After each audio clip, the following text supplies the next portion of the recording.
A lot of this isn't going to make sense to you, and I'm sorry about that. I'm just gonna start at the beginning, with the house.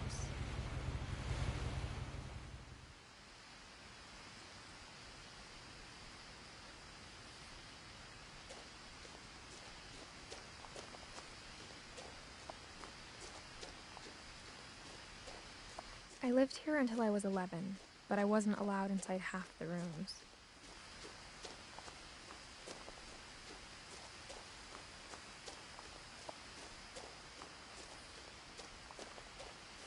I hadn't been back since my brother Lewis's funeral.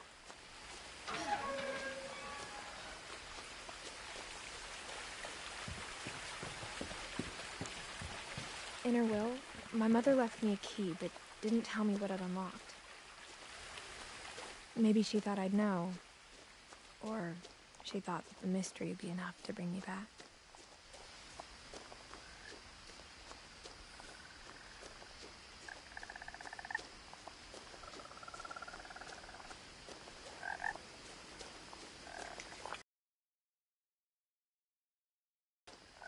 Even after I inherited the house, I never thought I'd come back to it.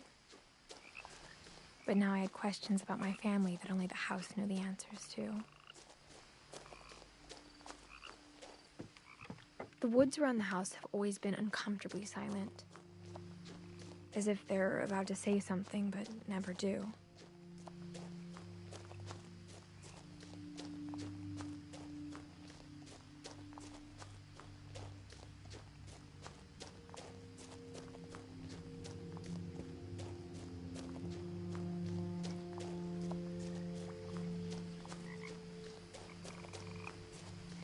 The house was exactly like I remembered it, the way I'd been dreaming about it.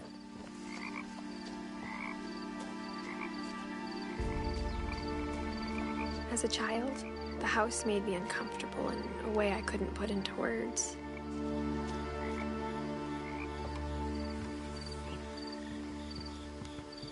Now, as a 17-year-old, I knew exactly what those words were. I was afraid of the house. I hoped the key might unlock the front door. It didn't.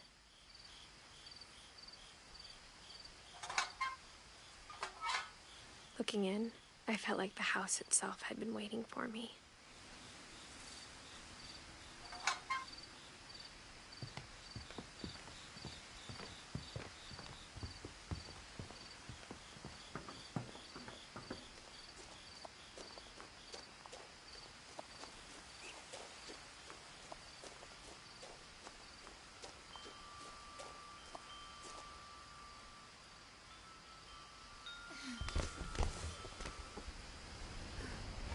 Crawling through the doggy door used to be a lot easier when I was 11.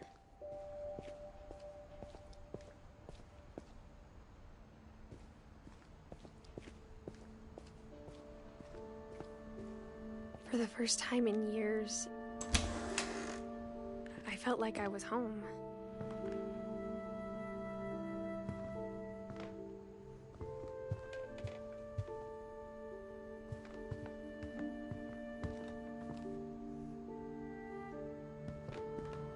But instead of a family, there were just memories of one.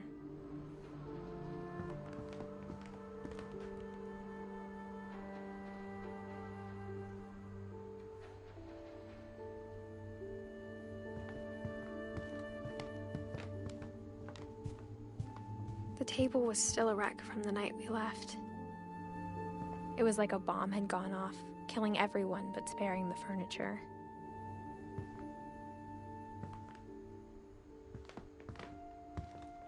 Nothing in the house looked abnormal.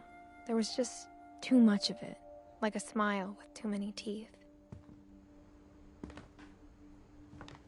Even the fireplace had a story. Edie told me the bricks came from the original house, after it sank. Great-Grandpa Sven built a music box for Barbara, along with the rest of the house.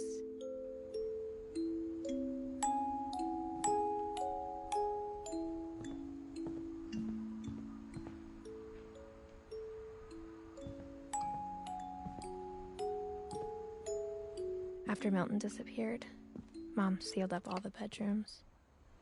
Then Edie retaliated and drilled peepholes.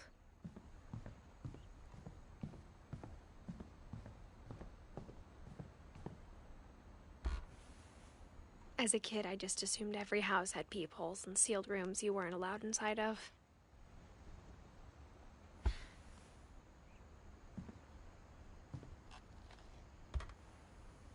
My Grandpa Sam spent 7 years sharing a room with his dead brother, Calvin.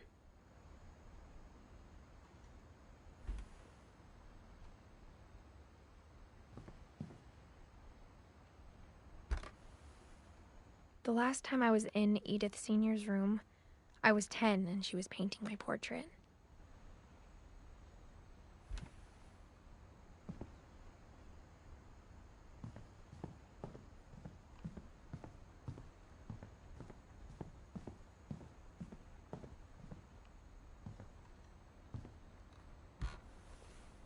Barbara was a child star for 2 years, until America grew out of it.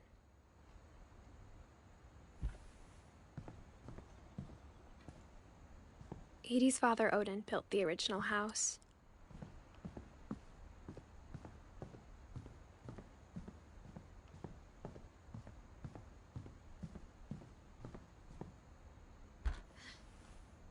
Molly always seemed like a girl I could imagine being friends with, if she hadn't died in 1947.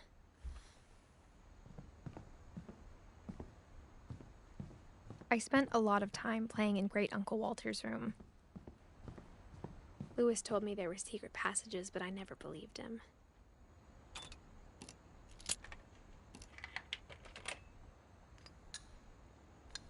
Turns out, my mom was really good at keeping secrets. Now it was time to find out what my mom had been afraid of. Reading this, maybe it sounds like I had a plan, but I had no idea what was behind that door.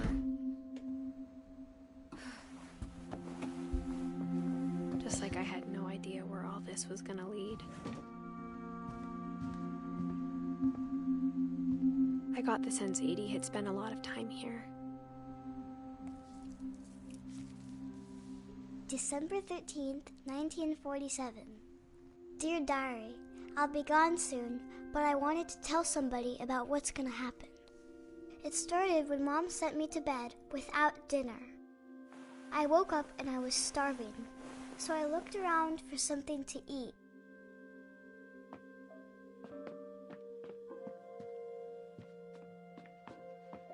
The gerbil food was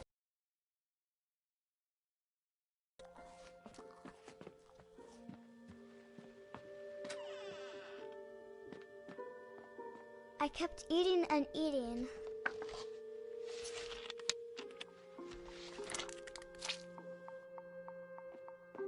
I ate a lot of things that night.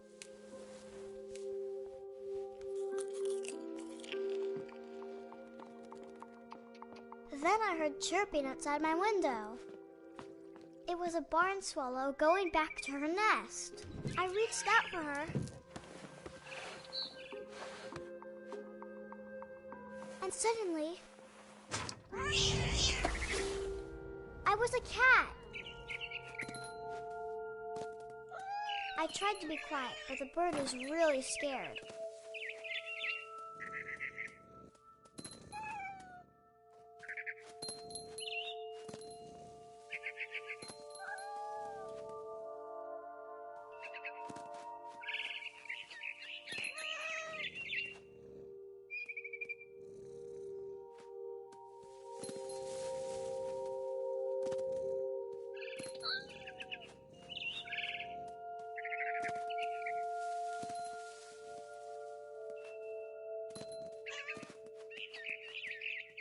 I jumped and I almost got her. I could tell she was getting really tired. Now I was up in the big tree. I promised Dad I wouldn't climb it anymore. All I cared about was eating that mama bird. I gobbled her up. And suddenly, I was an owl. first, all I heard was the wind. Then I heard little teeth nibbling in the grass.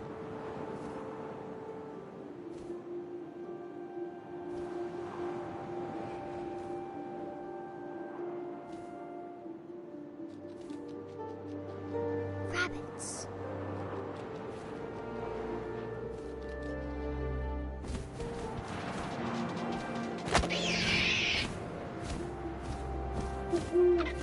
I imagined his face looking up and seeing mine through my talons.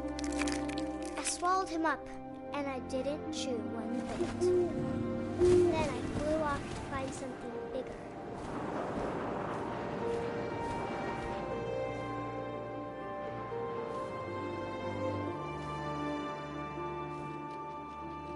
A mama rabbit.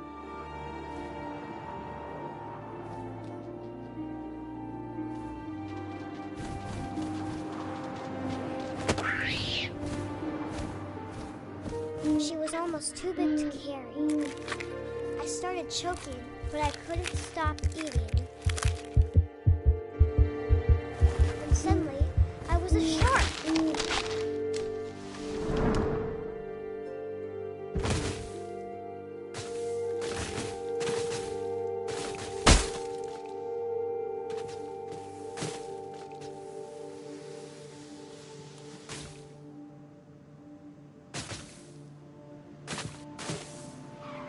I rolled off a cliff and into the ocean. Now, I was hungrier than ever.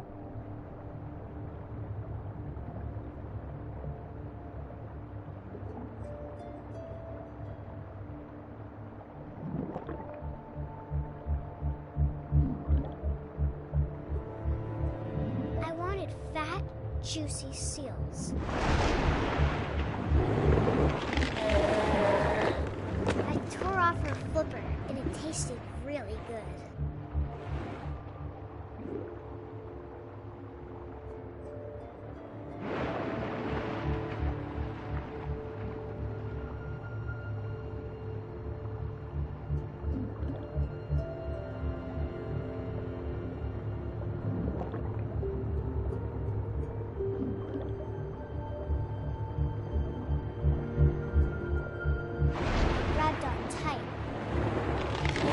So hungry, I jumped out of the water. When I opened my eyes, everything had changed.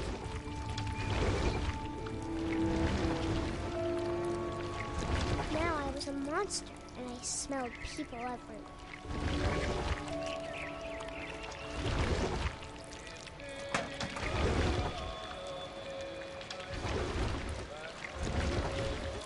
I was big, and I moved real quiet.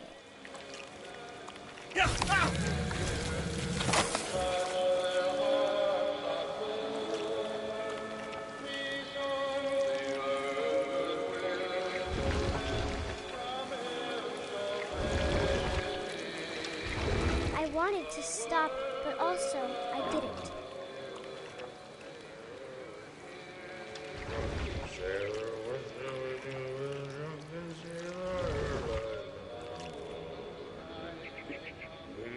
Belly with a rusty razor, his belly with a rusty razor, his belly with a rusty razor,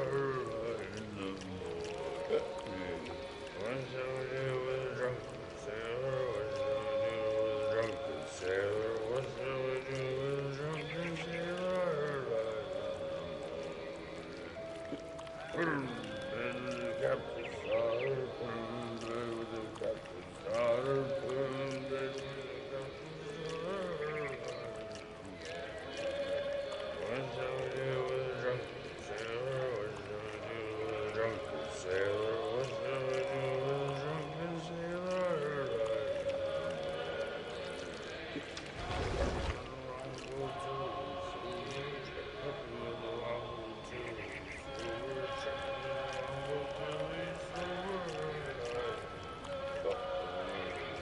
What shall we do with a drunken sailor? What shall we do with a drunken sailor? What shall we do with a drunken sailor? Put him in the scuppers with a hose, put him in the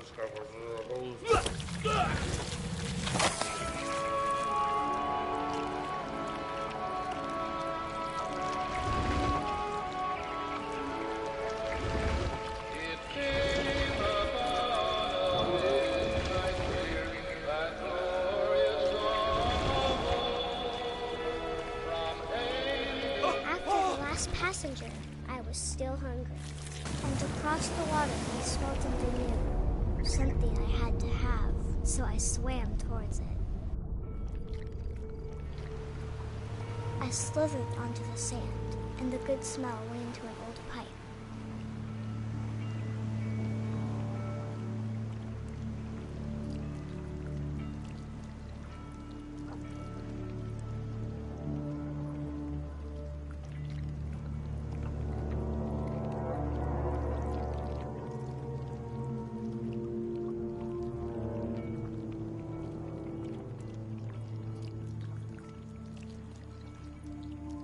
I got closer and closer.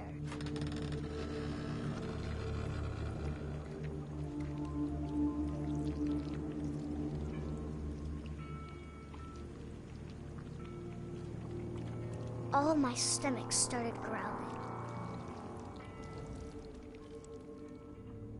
And suddenly, I was me again. I held my breath for a long time, but I couldn't hear anything. I think it's waiting for me to fall asleep. But it's not going to wait much longer.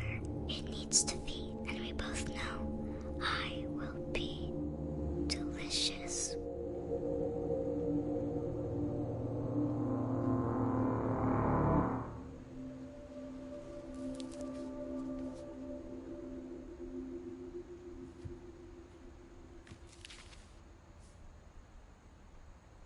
I'm not sure if I believed all of that, but I'm sure Edie would have.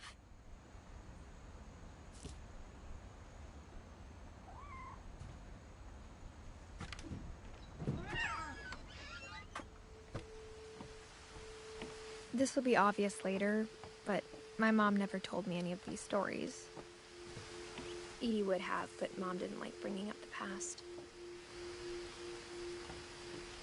Though, when we adopted a stray kitten, she was the one who named it Molly. I spent a lot of time in Great-Grandma Edie's room.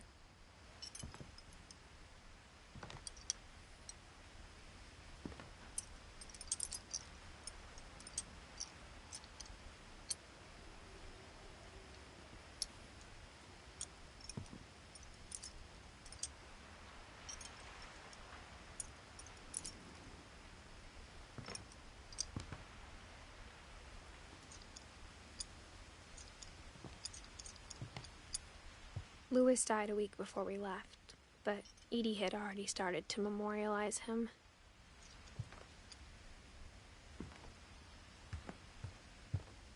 When Edie told people Sven was killed by a dragon, she could also have said he was building a dragon-shaped slide that collapsed. She could have, but she didn't.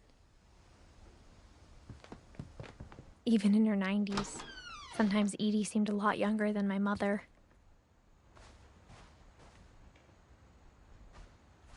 The only trace Grandpa Sam's first wife, Kay, left on the house was the pink bathroom. It was a pretty big trace.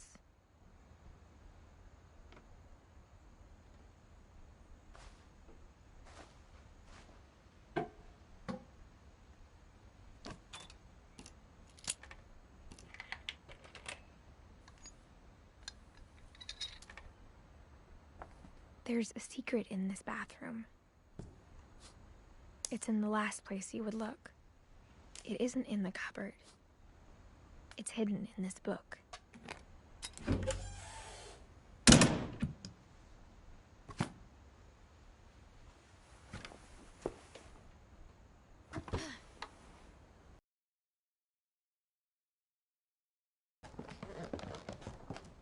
From the paintings on the wall, it was clear my brother Milton had been here before me.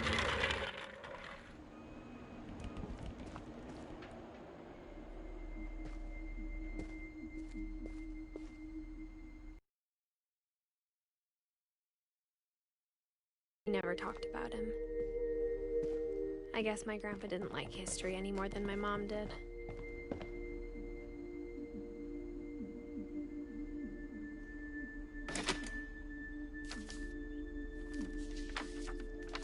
How I Want to Remember My Brother by Sam Finch. The thing I remember is that when he made up his mind, that was it. My brother said he'd die before he ate another mushroom, and he did. At Barbara's funeral, we swore he'd never be afraid again, and he wasn't. I think Calvin always wanted to fly.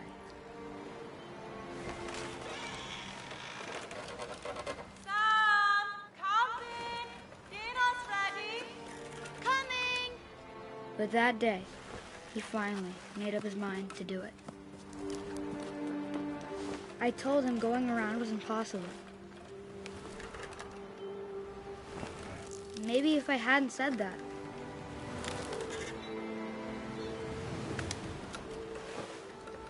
Alvin, I'm not gonna tell you again. Maybe if the wind hadn't picked up. Then maybe he'd still be here. But I doubt it. I think he'd already made up his mind.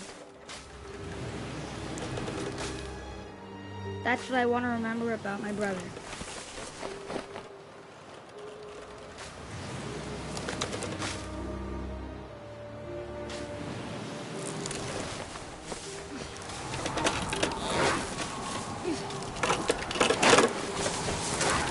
The day he made up his mind to fly.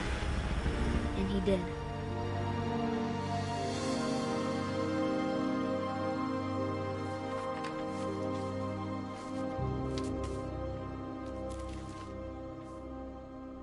Calvin's story felt strangely familiar.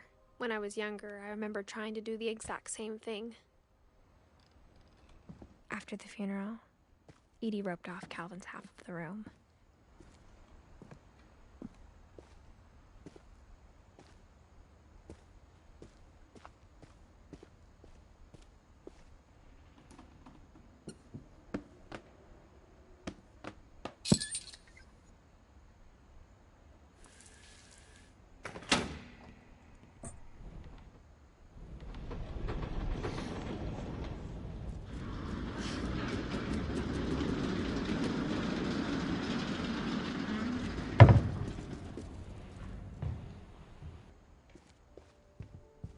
The passages were a pretty tight fit.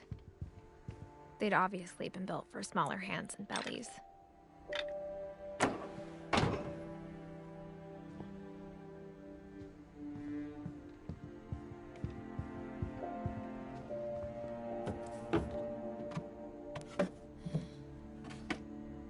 Growing up, I always thought of Barbara as a child star. I never thought about how hard it must have been for her afterwards.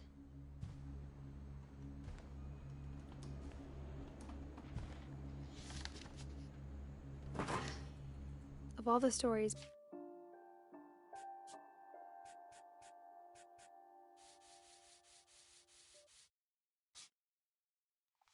people wrote about Barbara's death, I'm surprised Edie saved this one.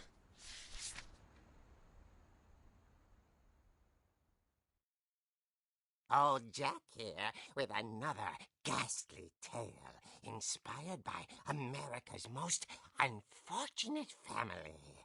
I'm calling it The Surprise Ending of Barbara Finch.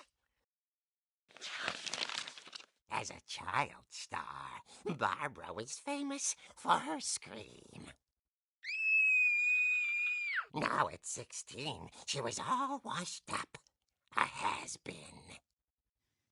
But in a lucky break, she'd been asked to perform her signature scream at a local convention for monster movie fans. It was just the boost her career needed.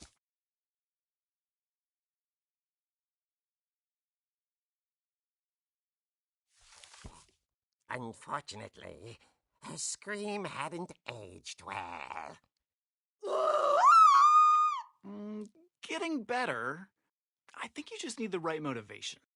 Her biggest fan and current boyfriend, Rick, was about to demonstrate when... Now that was a great scream. It was Barbara's father, Sven. He'd slipped into a table saw and had to be rushed to the emergency room. So Barbara got stuck babysitting her youngest brother, Walter. Her convention comeback was cancelled. Okay, I'm hearing frustration, but I'm not hearing terror. What if I tried... A gang of hoodlums in Halloween masks have been terrorizing Orcas Island tonight. Police are urging residents to... That came from the basement. You're right! Also, I loved your delivery on that. Why is your basement door locked? Because my dad likes making puzzles and secret passages. There's a key hidden in the music box. The secret is to keep winding and winding until finally the key pops out. Thanks, babe. I'll be back in a sec. 20 minutes later, Rick hadn't returned. So Barbara went to look for him, right on cue. She reached for the music box. And as she wound the key, she listened for Rick, but the house was silent.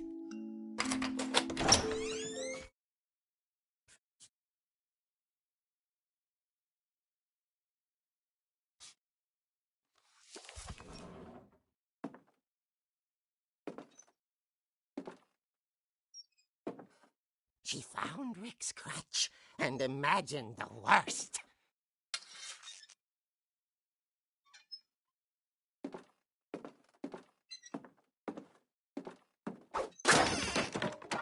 The gang's leader is the infamous Hookman killer, Dr. Carl Hamill, who impaled and then ate his family 10 years ago tonight.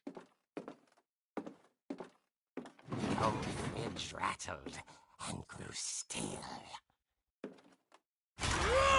Oh dear! Oh! Rick?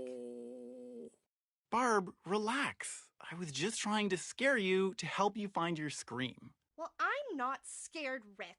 I'm furious. Then act furious. All I'm getting from you now is that you're hurt and confused and... She threw him out, but she kept a little something to remember him by. Barb, have you seen my other crutch? And she was still holding it when she fell asleep watching the late picture show. Hours later... Barbara! Walter, what's going on up there? Ah! Okay, I'm coming up, but if this is a trick, you're dead, Walter.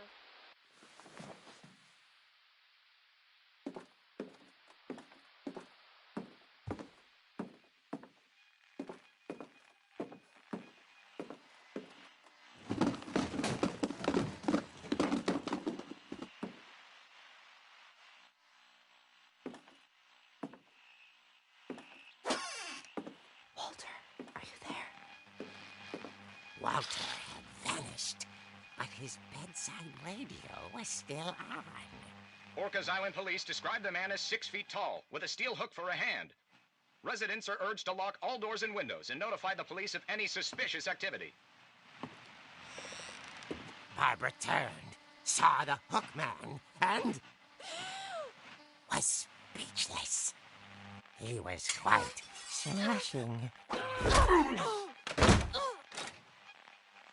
And wherever he was, he couldn't get enough of Barbara. That night, she played her part beautifully.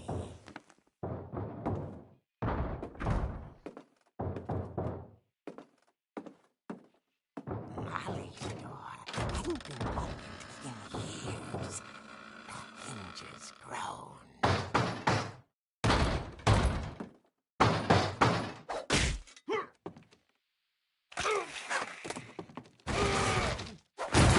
He wasn't moving, but she sensed the story might not be over yet.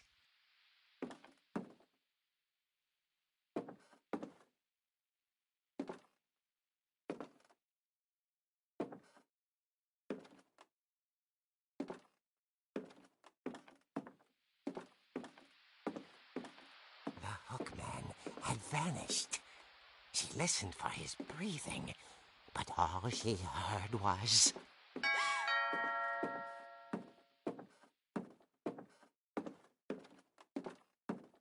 At the door, she heard whispering. It was coming from inside the house.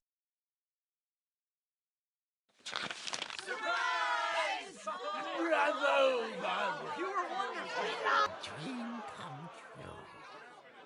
Then she saw what kind of monsters they were, and she realized what was about to happen.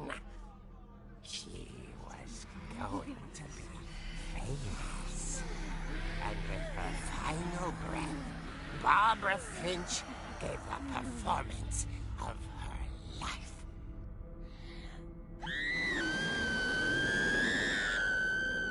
I wasn't there myself, but I hear Barbara was magnificent.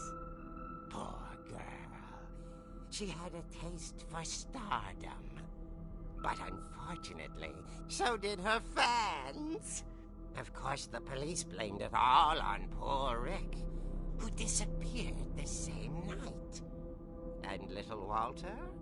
Hiding under his bed the whole time. He took it all pretty hard, but that's another story. As for Barbara, tucked inside the music box is all they ever found of her. Her ear. Now that's what I call a real eerie tale.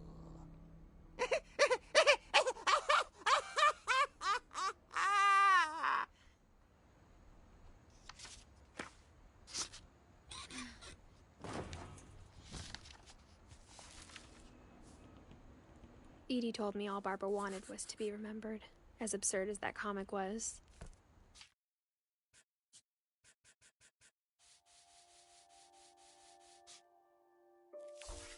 Maybe what Edie saw was a happy ending.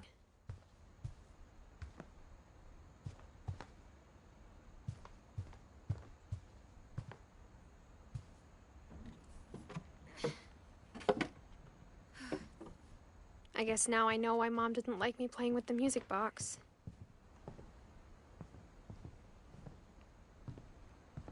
Whenever people ask me about my family, the first thing they always want to know about is Barbara.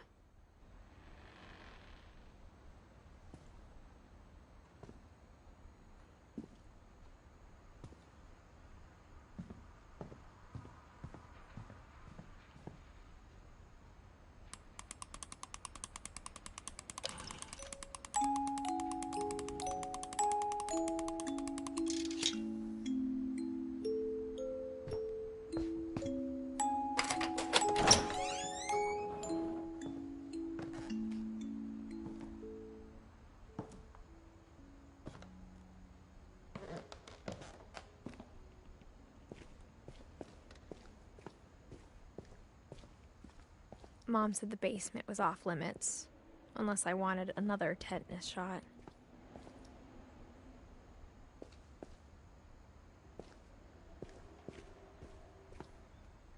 I saw Edie sneak down to the basement once, carrying packages. I thought maybe she was hiding presents. It turned out she was hiding a lot more than that.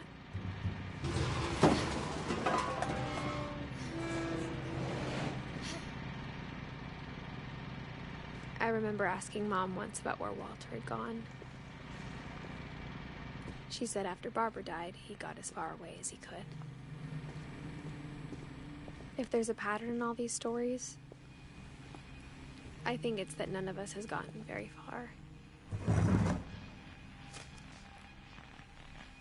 Goodbye, everyone. I can't believe I've been down here for 30 years.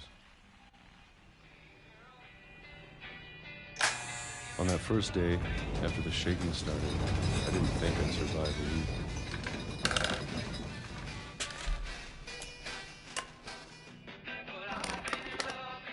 But after a few days, I settled into a routine. That's what kept me sane. Having a schedule, living for today. I always expected to be dead tomorrow. But if you wait long enough, you get used to anything.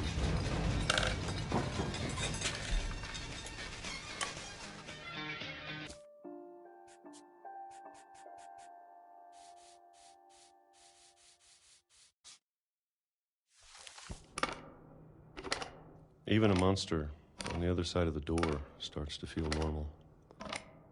Almost friendly.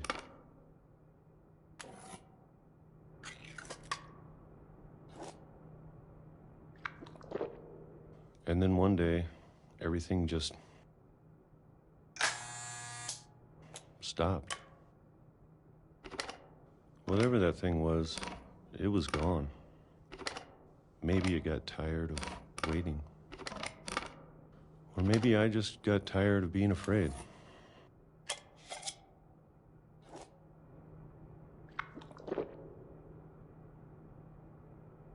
It's been a week now, the longest in 30 years.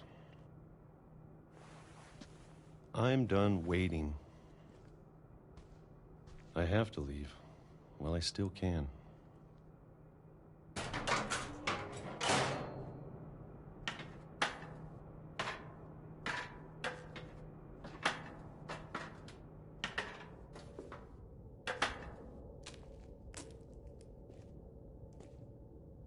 I know it's out there somewhere.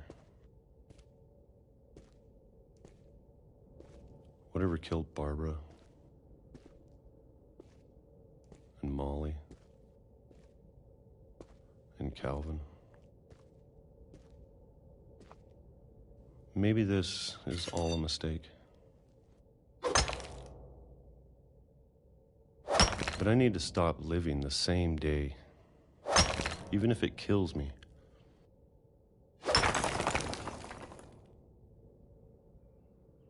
Whatever's out there, I want you to know I'm ready for it.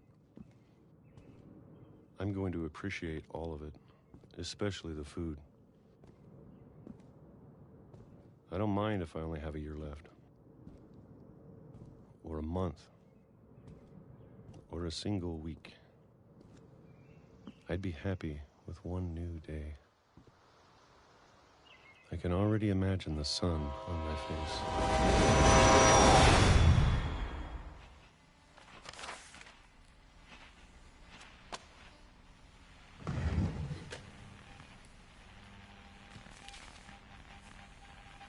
Walter died when I was 6. I can't believe my mom never told me he was down here.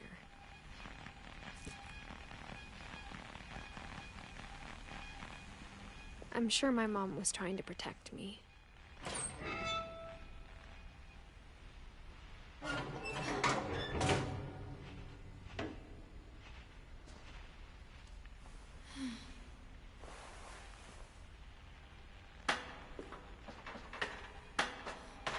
Maybe she was afraid I'd end up like Walter.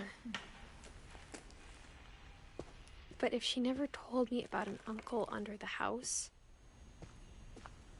I can only imagine what else she was hiding. I don't want to make the same mistakes she made, trying to bury something that's still alive. Now that there's only one of us left, or maybe 2, I thought it was time I heard the stories for myself and found out what happened to everyone else.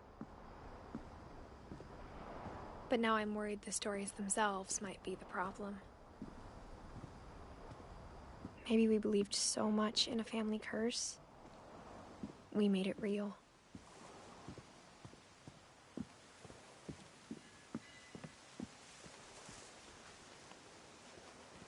I don't know if I should even be writing this.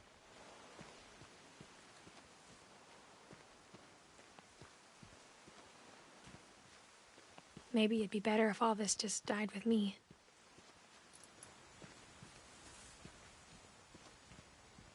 But I thought you should know about your family.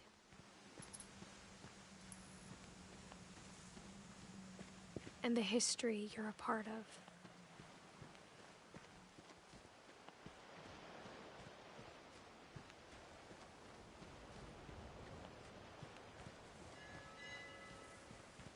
Though to be honest, I feel as lost as you probably do right now. I think the people in these stories believed them, for what that's worth.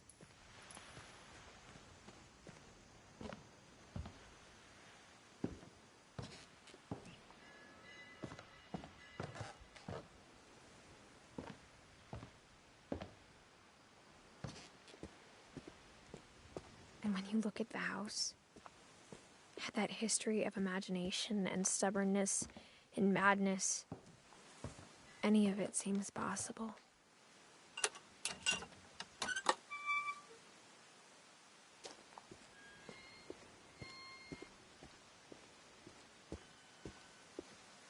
I think we've been surrounded by death for so long, we've just gotten used to it. What kind of family finishes building a cemetery before starting the house?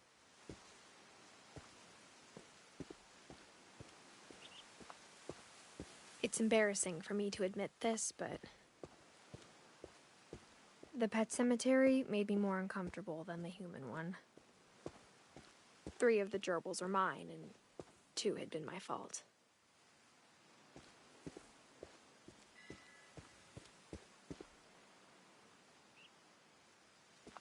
Sven built the house, but it was Edie who designed the cemetery. I'm sure Odin's monument had been Edie's idea. My mom was always trying to move on, but for Edie, the past never went away.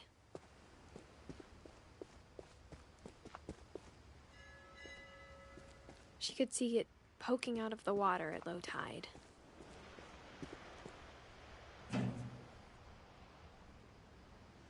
Edie said she dreamed about the old house every night.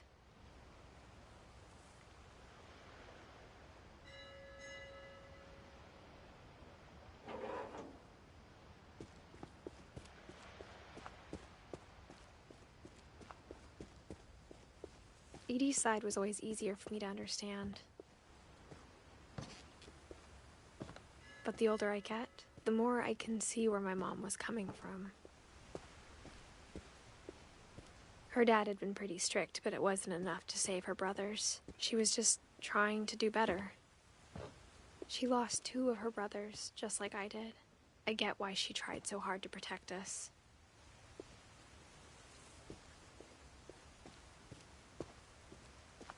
There's so many things I wish I could ask my mom now. Part of me thinks this is what she wanted all along.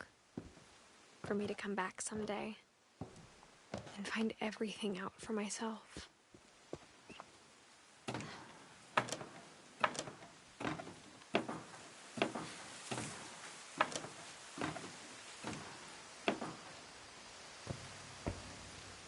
But looking back on it now, if she told me there was going to be so much climbing, I never would have come when I was 22 weeks pregnant.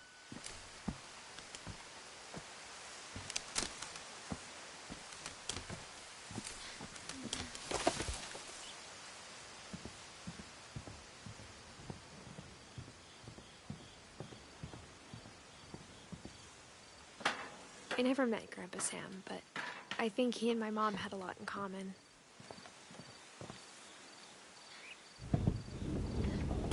They were both pretty intense.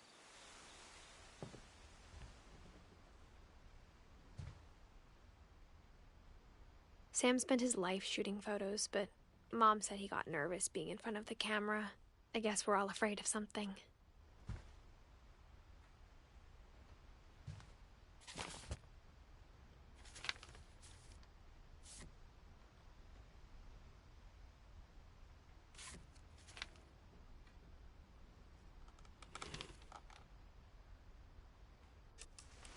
Dawn, I promise, you'll never forget this weekend. Yes, sir. These memories are gonna last a lifetime. Hmm? Perfect. Am I gonna have to shoot anything? It's gonna rain the whole weekend, isn't it? You'll never forget this weekend, Dad. That's this. Okay, got it. I'm gonna take some pictures, okay? Just be careful. That camera's older than you are.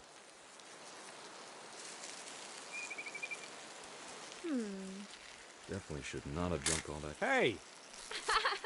That's a keeper. I'm just saying, I'm not always gonna be here, Don. You'll need to remember this stuff, if you want to survive. I'll be fine, Dad. You know who else thought he was gonna be fine? Some guy who died. Don, I'm being serious. I know, Dad. You're always serious. Dad! Good eyes, Don.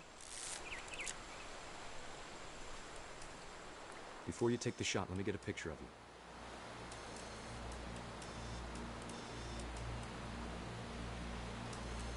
Dad, I... Let me get behind you. Do I have to do this? Don, you don't have to do anything. But if you want to survive, you'll need to be strong.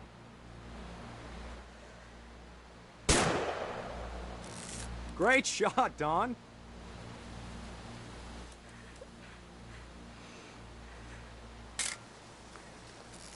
I'm proud of you, Don. Always remember that, okay? Dad, it's twitching. I think That's it's totally normal, Don. Just focus on the camera. Try not to think about— Dad!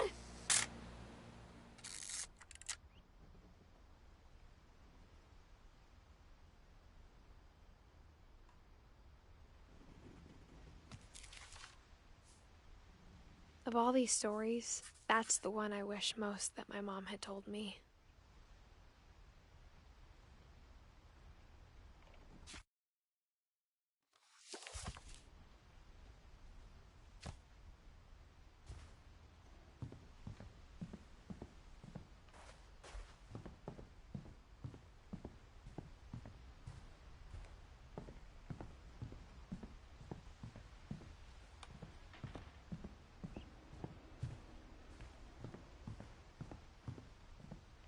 Instead of hiding from death, Sam seemed to go out of his way to meet it.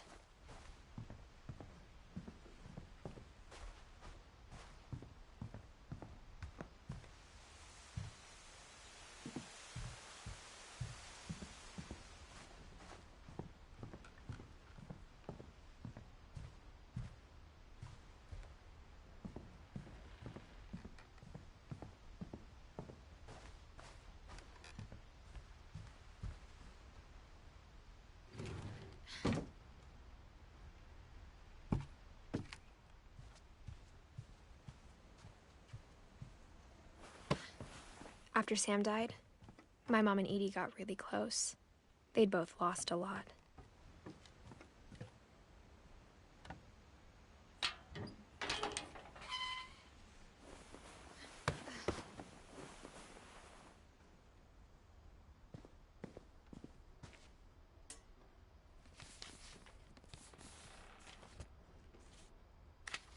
Dear Kay, do you remember the way Gregory used to laugh when he thought he was alone? Like something funny was happening, but only he could see it. I think he saw things the rest of us don't.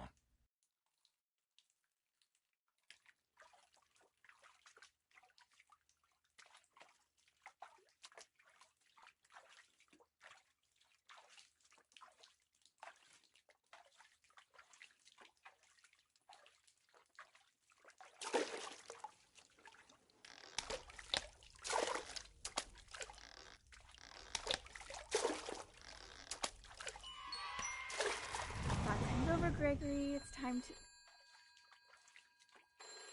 Hold on, sweetie. Hello? Sam, I told you I don't want to talk right now. I wonder what he saw.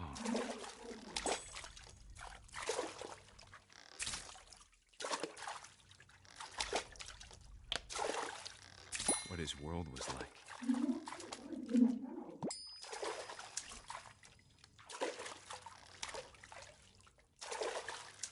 He reminded me so much of Calvin. Lost in his imagination. Whatever it was he saw, it sure made him happy.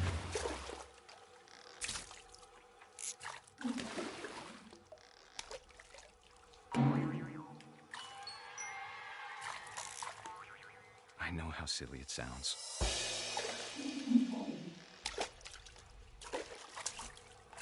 But I worried about a baby being too happy. But I could feel him slipping away. Sorry about that, Gregory. I know you did everything you could. Maybe if I hadn't called that night. Damn it. Hold on, I don't want Gregory to hear this.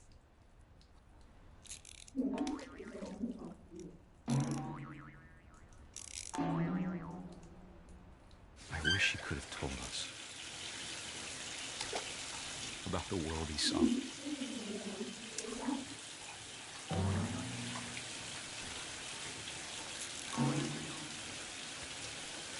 Hey, there's so much I don't understand about Gregory. About everything.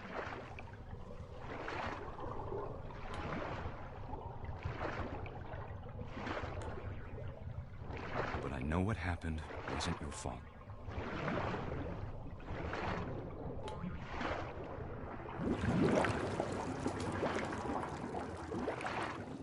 I'm sure he's happy. And he'd want you to be happy too. Good luck, Kay. Love, Sam.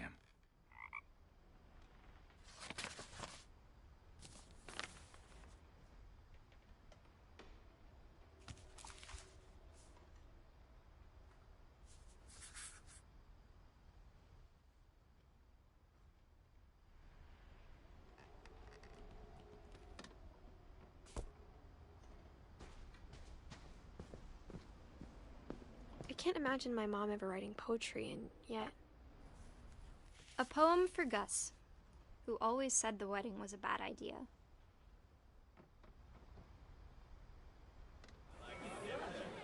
Our father never hit us kids, at least not very hard, before the day my brother said with teenage disregard that he'd be dead before he'd see a wedding in our yard.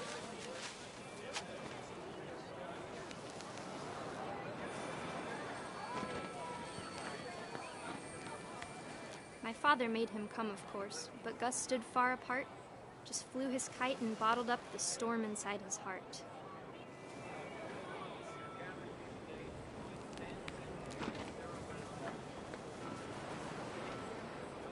I tried to talk him out of it, but though he'd never met her, we don't need a stepmom, were the words that I now pronounce you husband and wife. You may kiss the bride.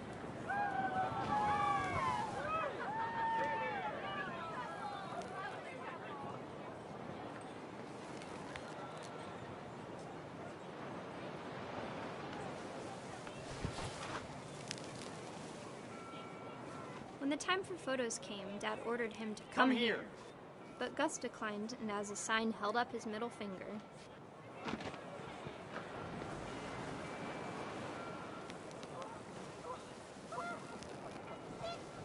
The wind picked up, and panicked geese appeared and quickly went. But all the humans did that day was go inside the tent.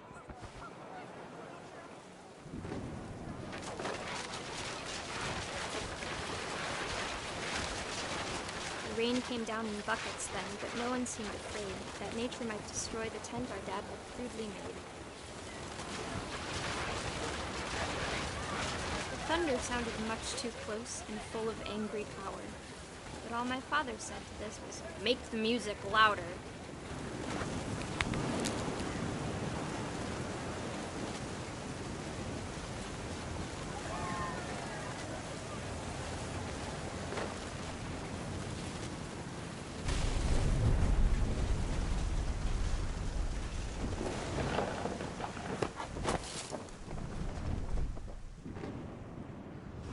I wish that I could truly say I thought about you on that day.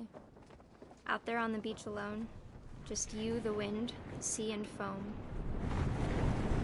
But I didn't, until we found you.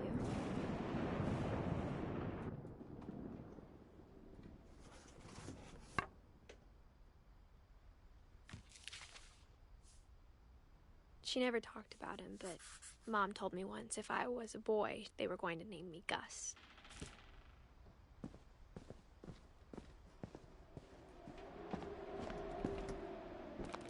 My mom moved up to the loft after her brothers died. At the time, it was as far away as she could get.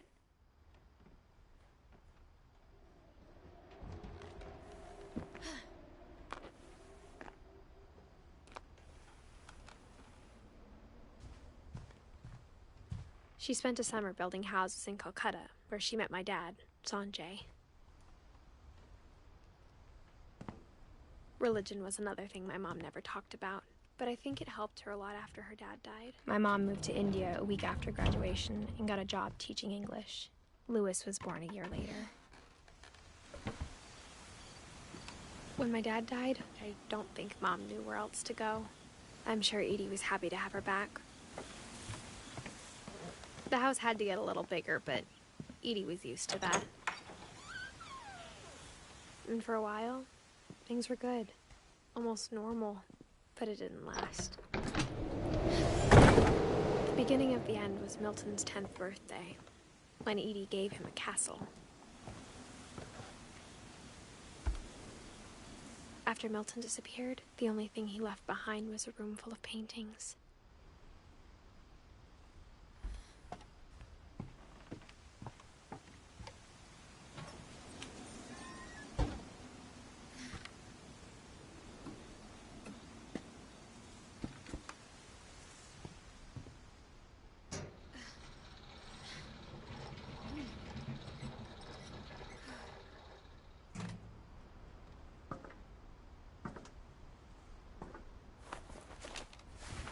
Milton Finch in The Magic Paintbrush.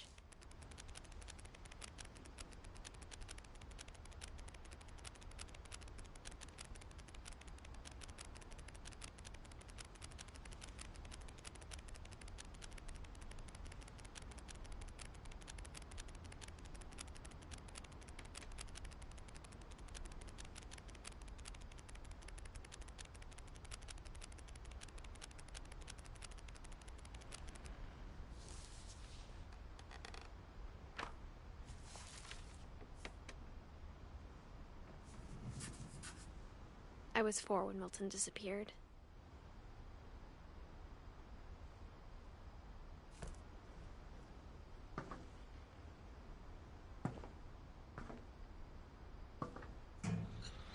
Mom spent months searching for my brother. Then she sealed the doors.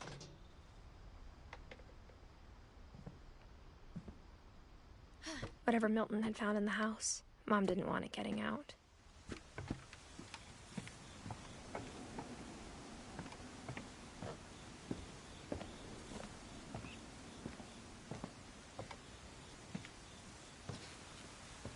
Mom definitely blamed Edie, but I think Louis blamed himself. After he graduated, he just spent more and more time in his room. Until Mom got him a job at the cannery. Everyone always told me to stay out of Louis's room. Except Louis.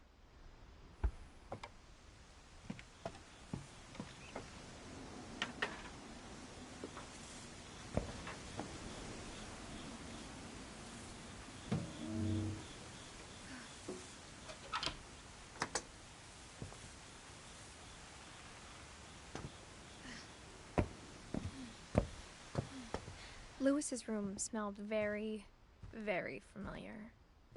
That part of him lived on.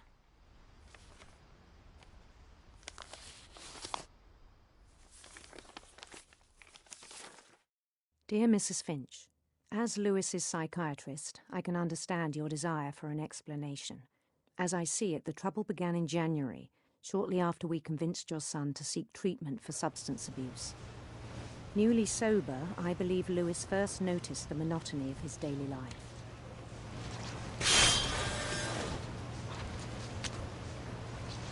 He kept working at the cannery, but he withdrew part of himself. In our sessions, I saw the same behavior. His mind began to wander. I asked him to describe it. He said he started small. imagining a labyrinth. He'd feel his way about. Then something moved. Bats. And toads.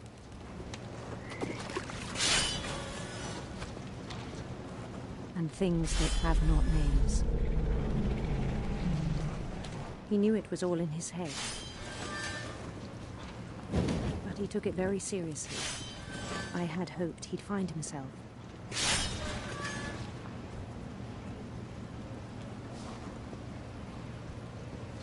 But he found something more. I worried about him then. Daydreaming at the cannery. I spoke with his boss. But he said Lewis had become a model employee. Methodical, tireless, focused.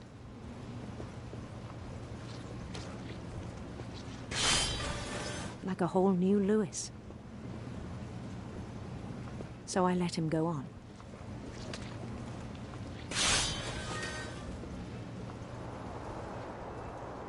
I even encouraged him. It seemed very promising at first. He told me he'd made a new friend.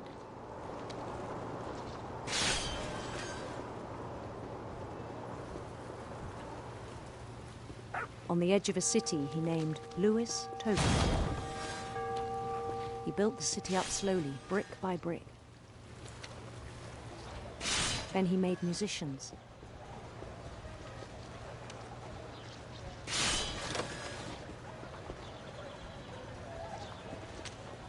And songs for them to play. He talked about starting a band. And he was always humming something. Every day his imagination grew stronger. He no longer spoke at the cannery. But his chopping was as reliable as ever. Then one day it struck him that all the cheering crowds, even the stones under his feet,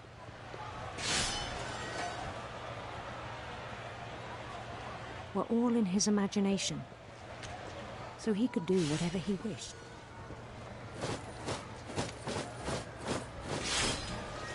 He held an election for mayor. And he won. They begged him to stay, but his mind was already wandering. It became a game for him.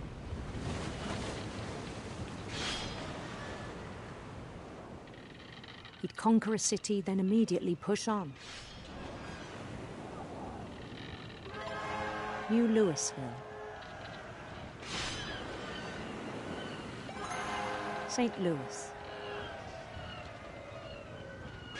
He started drifting away from our reality.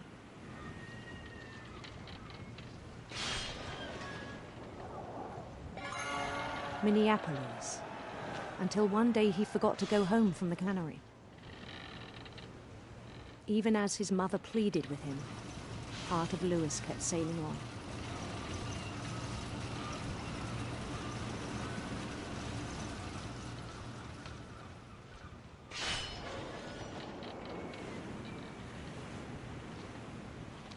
In Lewisburg, he heard rumors of a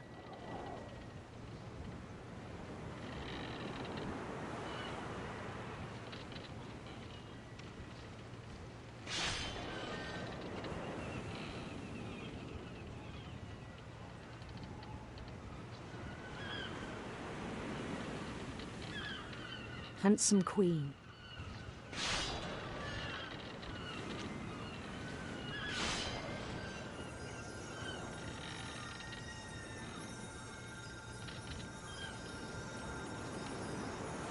The queen was on her own quest for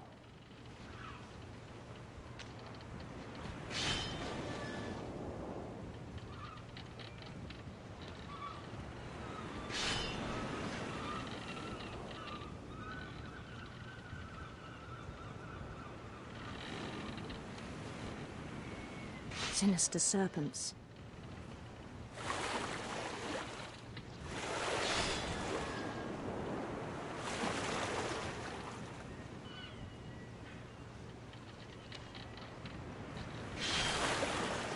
He followed the sound of her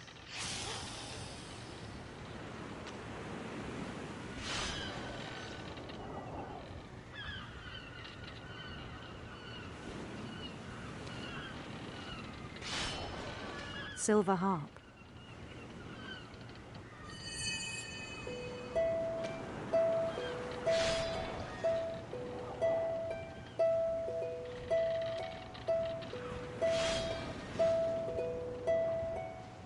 His chase led him to a golden palace east of the sun and west of the moon. Even then, his logic remained sound. He knew the world was all in his imagination.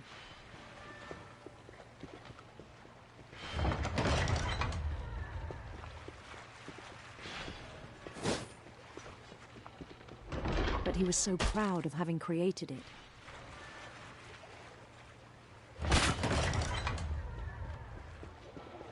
In his own eyes, he'd become something greater than a king.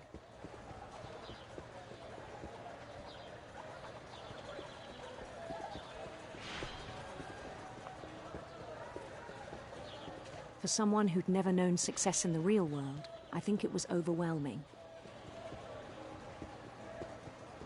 And then it struck him that the real Lewis was not the one chopping salmon, but the one climbing the steps of a golden palace.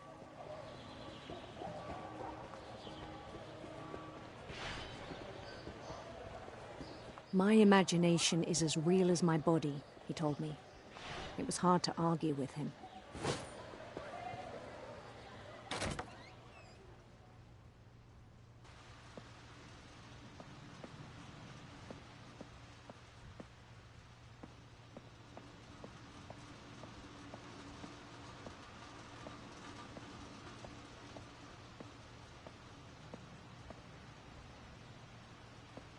He began to forget the world we know.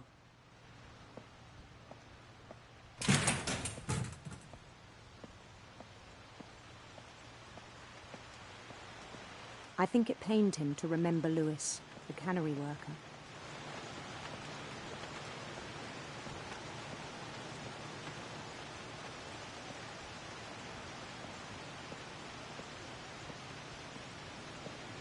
He began to despise the man with a royal contempt.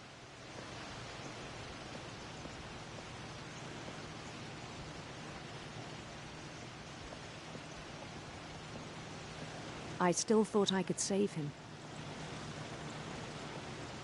Even after he said he was being crowned king over all the lands of wonder.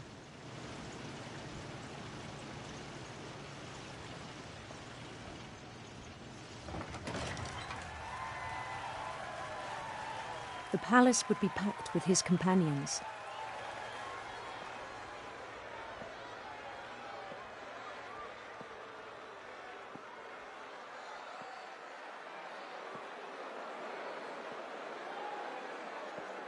Including the wise Calico who'd insisted on advising him.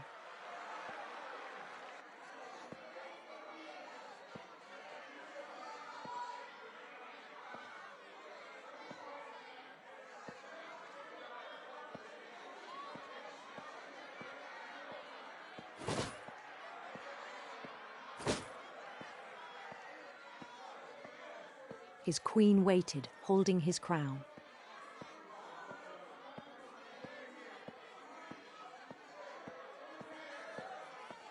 There was only one thing left to do.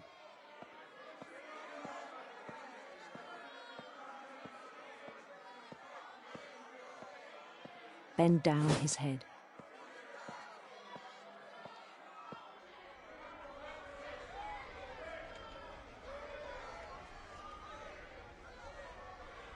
And the rest I think you know.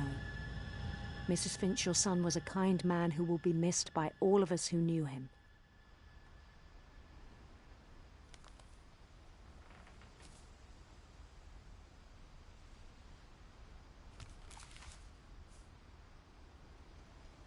My brother was really cool. I wish you could have met him.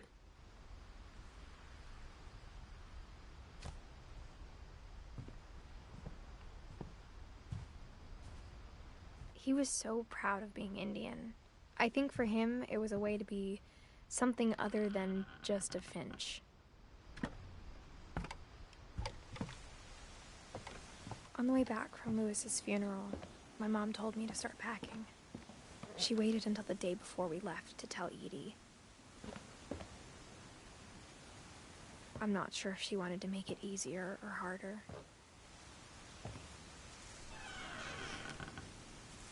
I wish we'd stayed. But I understand why we left.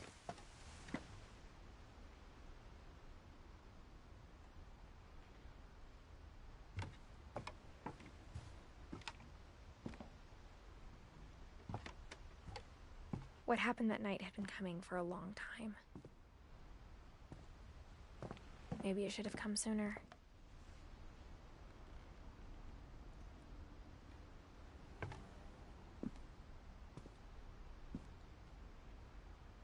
But it had to end one way or another.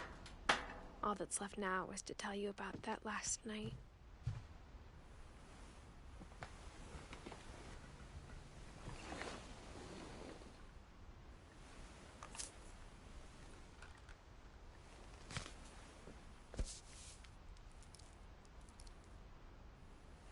That whole last day, Edie just watched us pack and didn't say a word. Until supper, when she raised her glass and said, "To our final night together, and all our final nights apart." Grandma, you know what I said about alcohol. Some of your medications are very Edith, specific. I left a present for you in the hallway. Why don't you go open it? The grown-ups have to argue now. I'm sorry, you're right. We're all leaving tomorrow. Let's just enjoy our last... I'm not leaving. Edith, you're excused.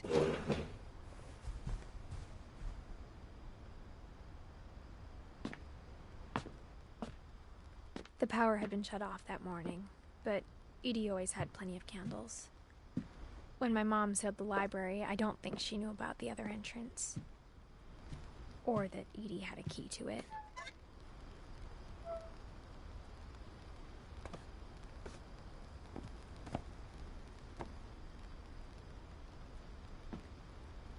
That thing you're afraid of isn't going to end when you leave the house.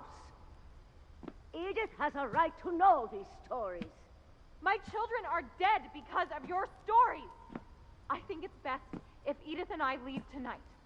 We'll have the nursing home send a van for you in the morning. Okay?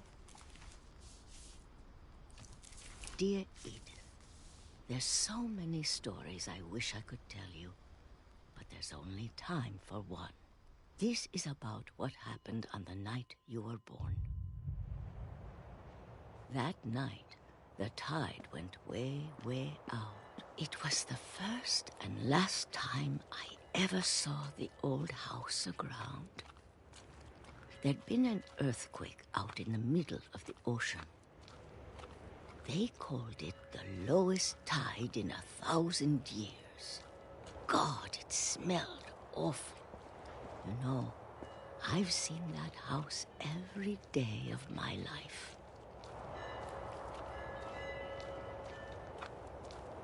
But I never thought I'd go back to it. When the fog rolled in, I lost my way.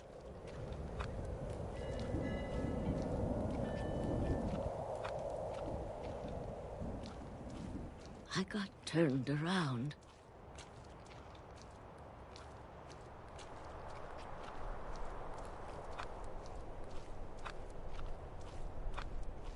I started seeing things.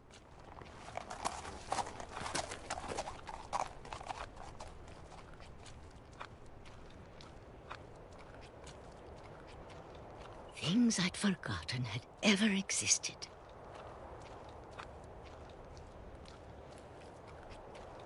But when I saw them, they felt like old friends.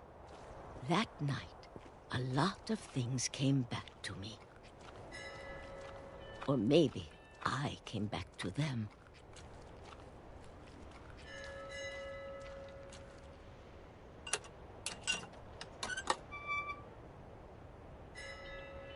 Things I can't explain, but that I need you to try and... Edith, what are you doing in here? It's mine. Edith!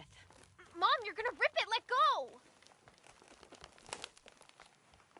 go! I kicked and screamed, but Mom dragged me to the car. I never saw Great-Grandma Edie again. The next morning, the van came to pick her up, but she was already gone. After that, we moved around a lot.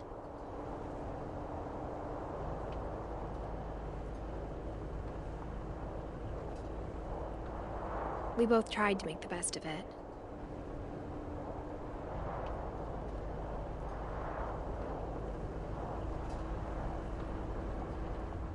A few years went by.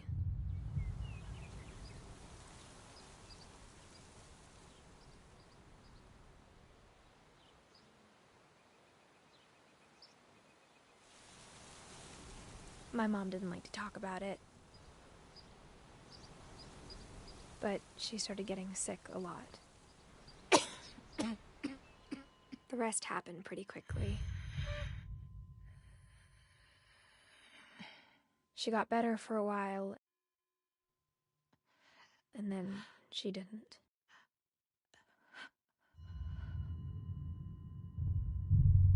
And then I was alone.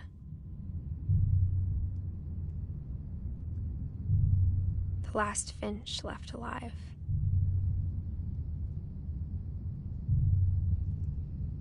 Until I found out about you. I'm still not sure what to tell you about all this. If we lived forever, maybe we'd have time to understand things. But as it is, I think the best we can do is try to open our eyes. And appreciate how strange and brief all of this is. This journal was supposed to be for you. But now I hope you'll never see it. I just want to meet you and tell you all these stories myself. But I guess if you're reading this now, things didn't work out that way.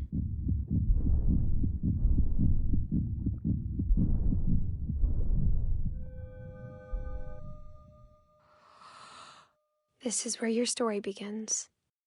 I'm sorry I won't be there to see it. It's a lot to ask, but I don't want you to be sad that I'm gone. I want you to be amazed that any of us ever had a chance to be here at all. Good luck.